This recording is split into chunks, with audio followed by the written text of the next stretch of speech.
আসসালামু আলাইকুম আমার সুপ্রিয় শিক্ষার্থীবৃন্দ, তোমরা সবাই কেমন আছো? আশা করছি তোমরা সবাই শরীর এবং মনের দিক থেকে একদম 100তে 100 আছো। তোমরা কমেন্ট করে জানিয়ে দাও তোমাদের কি অবস্থা। বিশেষ করে এসএসসি 24 ব্যাচ শিক্ষার্থীরা, তোমাদের পরীক্ষা খুবই সন্নিকটে। তো তোমরা পরীক্ষা নিয়ে অনেকেই অনেক টেনশনে আছো। টেনশন করার কিছু নাই, তোমাদের টেনশন কমানোর জন্য আমরা আছি তোমাদের সাথে। তো আমি সাইফুল ইসলাম রাসেল স্যার, আজকে তোমাদের সাথে আছি কিভাবে তোমরা সিভি লিখবে সেই গাইডলাইন এবং তার একটা সাজেশন নিয়ে। তো আশা করছি আজকের ক্লাসের পর এই টেনশনটা তোমাদের মধ্য থেকে দূর হয়ে যাবে। তো সিভি এমন একটা টপিক যেটার জন্য তোমাকে অনেক বেশি জিনিস শিখতে হবে না। তুমি যদি একটা সিভি লিখতে পারো, তুমি যে কোনো সিভি তুমি পরীক্ষায় অ্যান্সার করতে পারবে আশা করা যায়। তাহলে আজকের ক্লাসটা আমরা এমনভাবে সিভি শিখব যাতে তুমি একটা সিভি দিয়ে তুমি পরীক্ষায় যে কোনো সিভি আসলেই পরীক্ষায় অ্যান্সার করতে পারো। তবে আমরা একটু কোশ্চেনে চলে যাই। দেখো, আমরা একটা কোশ্চেন দেখতে পাচ্ছি স্ক্রিনে।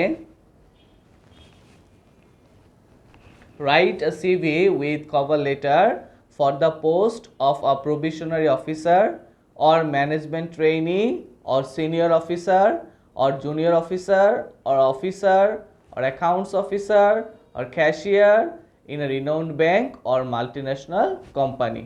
তো আমরা দেখতে পাচ্ছি 2023, 2020, 2015 অনেকগুলো বোর্ডে এই সিভিটা এসেছিল। এখন সিভির আমরা জানি দুইটা পার্ট আছে, একটা হলো কভার লেটার এবং আরেকটা হলো CV curriculum vitae. So cover letter এবং সিভি লেখার জন্য আমরা যে প্রসেসটা ফলো করতে পারি সেটা হলো আমরা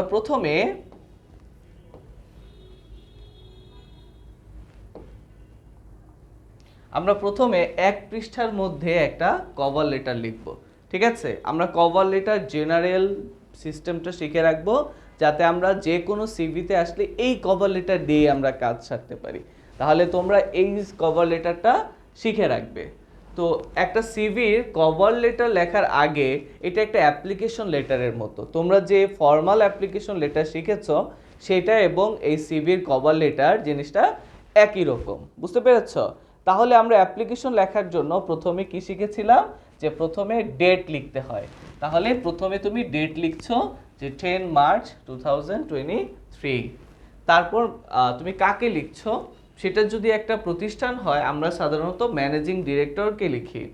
যদি ব্যাংক হয় আমরা ম্যানেজারকে লিখতে পারি, অথবা যদি সেটা কোনো স্কুল হয় সেক্ষেত্রে আমরা হেডমাস্টারকে লিখতে পারি। স্কুল অ্যান্ড কলেজ হলে আমরা প্রিন্সিপালকে লিখতে পারি।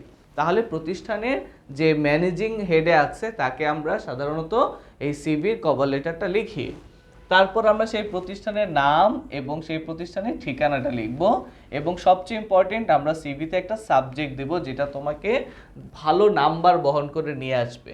তো সাবজেক্টটা খুব কঠিন কিছু না, সাবজেক্ট হলো application for the post of তুমি কোন পোস্টের জন্য লিখছো সেই পোস্টের নামটা লিখবা।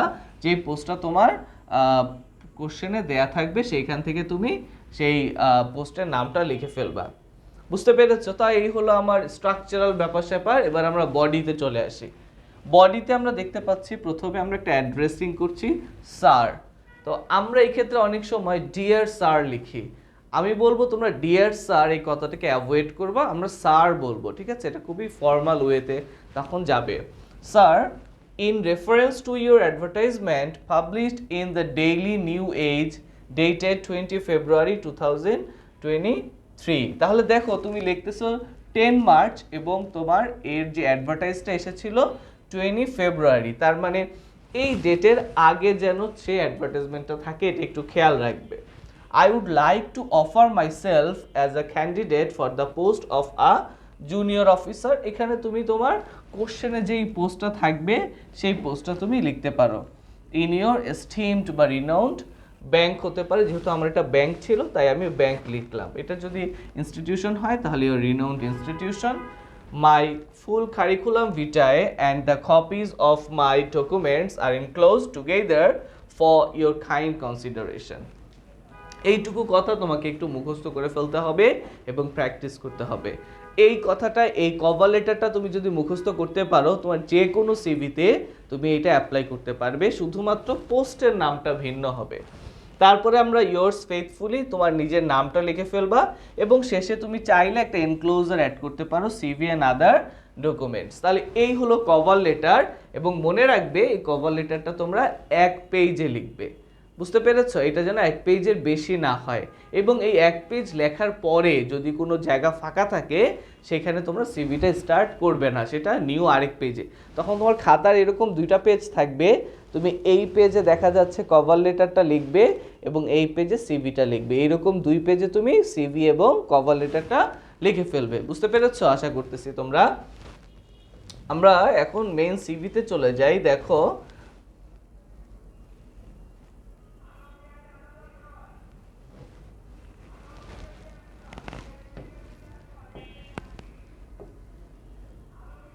দেখো সিভিতে আমরা শুরুতেই যেটা করছি সেটা হলো উপরে আমরা একটা টাইটেল দিচ্ছি যে কারিকুলাম ভিটাe অফ সাইফুল ইসলাম রাসেল, মানে তোমার নামটা তুমি এখানে লিখে দাও, এটা একটু ইউনিক হবে, ঠিক আছে, যেটা তোমার জন্য একটা ভালো মার্কস বিয়ার করবে।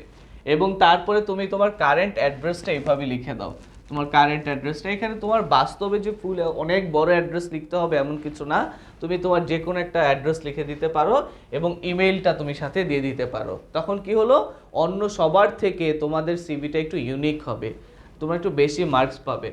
তারপরে দেখো পার্সোনাল ডিটেলস। পার্সোনাল ডিটেলসে খুব বেশি কিছু লেখার দরকার নাই, তোমার বাবার নাম, mother's name, permanent address, date of birth, nationality, marital status and religion, এই জিনিসগুলো তোমার থাকতেই হবে। এই যে একটা father's name, mother's name, permanent address, date of birth, nationality, marital status এবং রিলিজিয়ন, এই 7টা টপিক তোমার পার্সোনাল ডিটেলসের মধ্যে থাকতে হবে এবং তোমার নিজেরটা তুমি এখানে লিখে দিতে পারো। এভাবে 2টা কোলন দিয়ে তোমার নাম লিখে দাও। তোমার এখানে নিজের নাম আবার লেখার নাম এবং কারেন্ট অ্যাড্রেস তোমার আবার লেখার প্রয়োজন নেই, বিকজ সেটা তুমি শুরুতেই মেনশন করে দিয়েছো। বুঝতে পেরেছো কিনা? আশা করি তোমরা বুঝতে পারছো। এরপরে আমরা চলে যাই এডুকেশনাল কোয়ালিফিকেশন।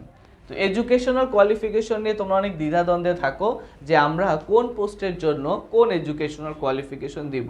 যদিও এটা যদি কোশ্চেনে না বলে দেয় তখন সেটা খুব একটা মুখ্য বিষয় না, তুমি তোমার যে কোনো এডুকেশনাল কোয়ালিফিকেশন দিতে পারো, এখানে তোমার মার্কস কাটা যাবে না।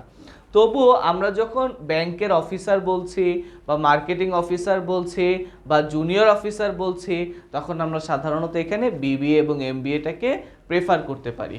তাহলে দেখো শুরুতে আমরা বলতেছি নেম অফ ডিগ্রি, তো এখানে তুমি চাইলে ইয়ারও দিতে পারো, এটা তোমার ইচ্ছা। একটু ইউনিক দেওয়ার আমি চেষ্টা করছি যাতে তোমরা একটু বেশি মার্কস পাও, ঠিক আছে? তো সেখানে আমরা দেখতে পাচ্ছি শুরুতে SSC, HSC, BBA, MBA, board আর ইউনিভার্সিটি। প্রথম 2টা যে কোনো বোর্ড তোমার বোর্ড অনুযায়ী তুমি দিতে পারো, তারপরে 2টা তুমি যে কোনো ইউনিভার্সিটি দিতে পারো। প্রথম 2টা তুমি সায়েন্স আর বিজনেস স্টাডিজ দিতে পারো এবং তারপরের 2টা তোমার পোস্ট অনুযায়ী তুমি সাবজেক্টটা দিতে পারো। এবং রেজাল্টটা আমরা জানি যে আমাদের এসএসসি এবং এইচএসসি জিপিএ 5-এ হয় এবং সিজিপিএ 4-এ হয় এমবিএ বিবিএ, ঠিক আছে? এবং সবচেয়ে ইম্পর্টেন্ট হলো এই ইয়ারগুলো তোমরা খেয়াল রাখবে। তো আমরা জানি কেউ যদি এসএসসি পরীক্ষা দেয় তার 2 বছর পর সে এইচএসসি পরীক্ষা দিবে এবং 4 বছর পর সাধারণত সে বিবিএ পরীক্ষা দিবে এবং 2 বছর পর সে এমবিএ পরীক্ষা দিবে। তো এইভাবে আমরা এই ইয়ার মেনটেন করতে পারি এবং তোমার ডেট অফ বার্থ থেকে তুমি এটা খেয়াল রাখতে পারো, এটা যেন তোমার ডেট অফ বার্থের আগে না হয়ে যায়, অবভিয়াসলি সেটা সম্ভব না। তাহলে এইভাবে তুমি এডুকেশনাল কোয়ালিফিকেশনটা সাজাতে পারো। এখানে বক্স করতেই হবে এমন কোনো কথা নাই, তুমি চাইলে বক্সেও লিখতে পারো, বক্স ছাড়াও লিখতে পারো, এটা তোমার উপর ডিপেন্ড করছে। এরপরে যেহেতু আমাকে এক পেজে সিভিটা লিখতে হবে, আমি অনেক কিছু দিয়ে একদম হিবিজিবি না করে আমি এমনভাবে সাজাবো, অল্প লিখবো কিন্তু ইউনিক হবে। বুঝতে পারছো? এই ব্যাপারটা হলো আমাদের মূল বিষয়। তো সেইখানে আমরা দেখতে পাচ্ছি এক্সপেরিয়েন্স। তুমি এখানে তোমার একটা এক্সপিরিয়েন্স দিতে পারো যে 2 ইয়ার্স অফ ওয়ার্কিং, কোথায় একটা ব্যাংকে, রিনাউন্ড ব্যাংকের নাম বলে দিতে পারো যেহেতু এটা ব্যাংকের অফিসার হিসেবে আমরা লিখছি। এবং স্কিলসে অত বেশি কিছু লেখার প্রয়োজন নাই, জাস্ট তুমি লিখতে পারো যে fluent in English and good at Microsoft office and typing দিতে পারো। এবং শেষে একটা ইউনিক জিনিস আমরা দিতে পারি, সেটা হলো রেফারেন্স। আমার এই যে তথ্যটা আমি দিলাম এই তথ্যটা কি ঠিক কিনা, সত্য কিনা, তার জন্য আমরা রেফারেন্স ব্যবহার করি। তো আমরা দুইটা রেফারেন্স দিতে পারি, যে প্রথমে আমরা একজনের নাম দিলাম ডক্টর আনোয়ার, আরেকজনের নাম দিলাম ডক্টর ওসমান। তো আমরা এখানে দুইজনের রেফারেন্স দিলাম। এইখানে তাদের ইমেইল তুমি চাইলে অ্যাড করতে পারো আর নাও করতে পারো, এটা খুব একটা মুখ্য বিষয় না। তাহলে আমরা বুঝতে পারলাম যে কিভাবে একটা সিভি লিখতে হয়।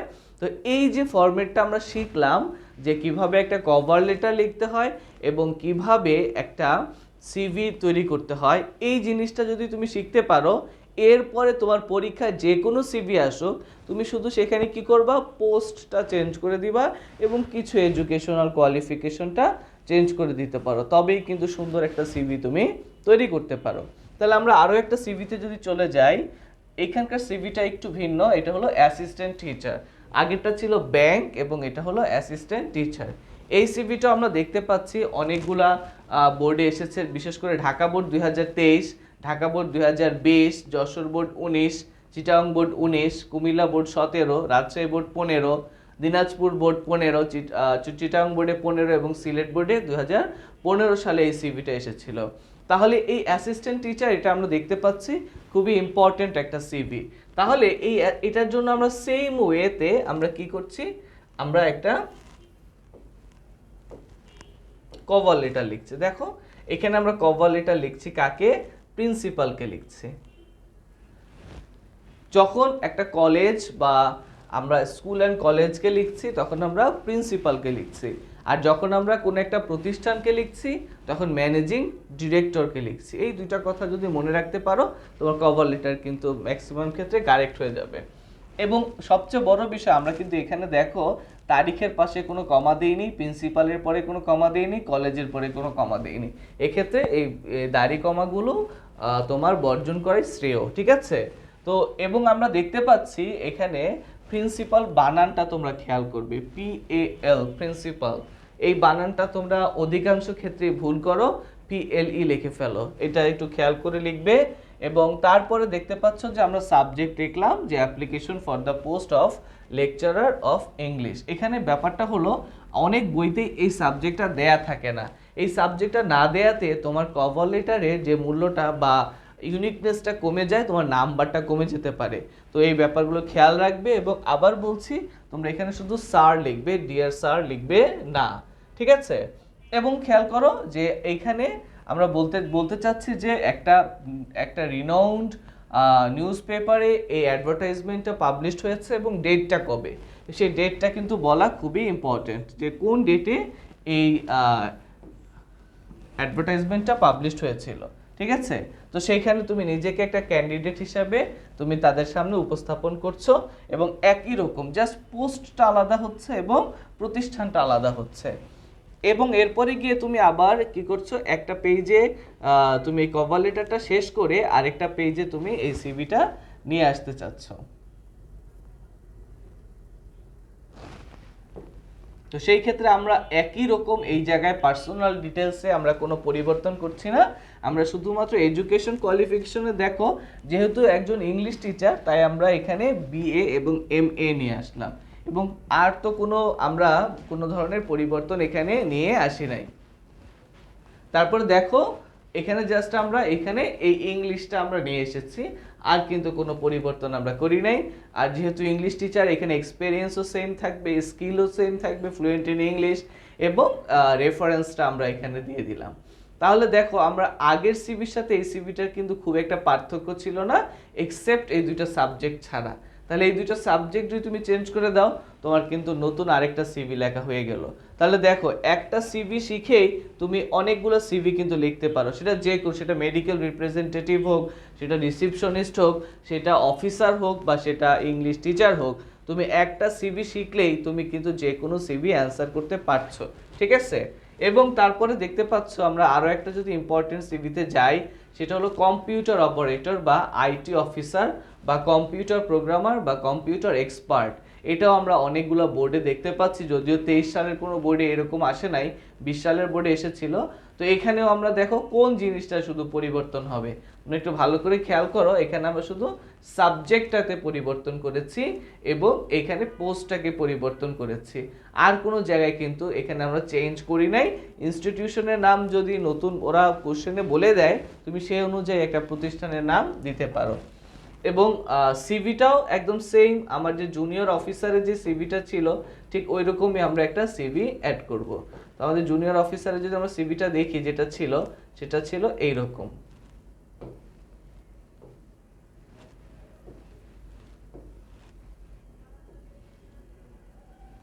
এরকম একটা সিভি ছিল আমাদের জুনিয়র অফিসারের জন্য। তাহলে তোমরা কি বুঝতে পেরেছো, এখানে সিভিটা আমরা 2টা পেজের মধ্যে লিখছি। আশা করছি যে আজকের ক্লাসটা করার পরে সিভি নিয়ে তোমাদের যত কোশ্চেন ছিল, যত প্রবলেম ছিল, তোমরা সেই প্রবলেম এবং কোশ্চেনের অ্যান্সার পেয়েছো এবং তোমরা এই জিনিসটা নিয়ে দুশ্চিন্তা মুক্ত হবে। ঠিক এই রকম তোমাদের আর কোনো টপিকের প্রবলেম আছে কিনা, ক্লাস প্রয়োজন কিনা, তোমরা কমেন্ট করে জানাতে পারো। আমি সেই কমেন্ট অনুযায়ী তোমাদের জন্য নতুন নতুন প্রবলেম সলভিং ক্লাস নিয়ে আসবো ইনশাল্লাহ। তোমরা ভালো থাকবে ততদিন পর্যন্ত, ইনশাল্লাহ দেখা হবে আবার। আসসালামু আলাইকুম, আল্লাহ হাফেজ।